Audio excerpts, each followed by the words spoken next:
I find na mo serve ko lingaw, lingaw jud mo serve balag kapoy kung saon lingaw jud mo serve kay daghan kag makat-on, daghan kag makat-on sa mga homily sa mga pare. So lingaw jud mo serve balag kung saon urag maga-serve nimo kay urag mo inspire ka pero mo serve kang nyo balag ang saon.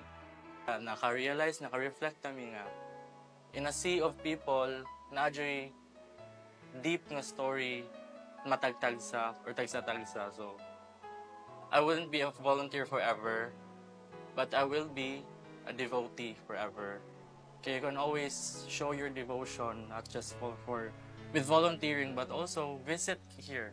I want to repay him, or this will serve as my way nga maka-repay niya sa tanan nga blessings niya nahatag nako, labi na kay usa siya sa reason nga sa mga achievement ka ako nakabot karon, especially as a writer.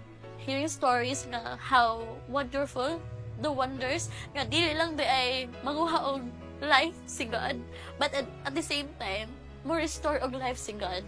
Like ako nawad-an kong papa, nawad-an kong manghod, just like 1 year apart, but then nag-witness ako to mga devotee nga gida ilang mga anak nga masakiton, ilang stories nga how God restore those life, then I would say that, wow, God is really amazing. And for me, that time, na-restore po akong faith.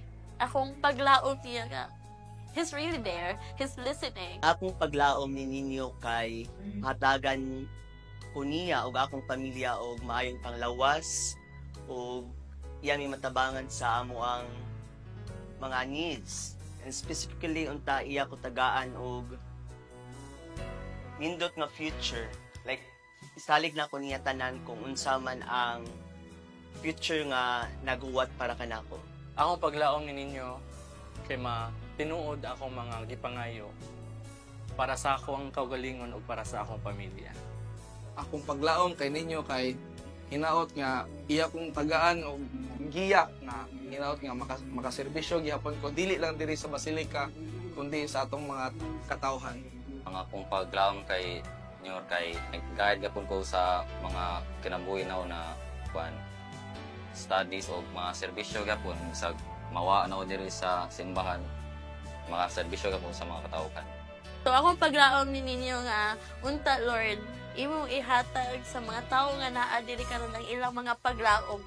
Nga unta Lord, imong i-grant nila ang ilahang mga gipangayo o makita nila ang beauty sa pagtuo o pag-alagad diha kanimo.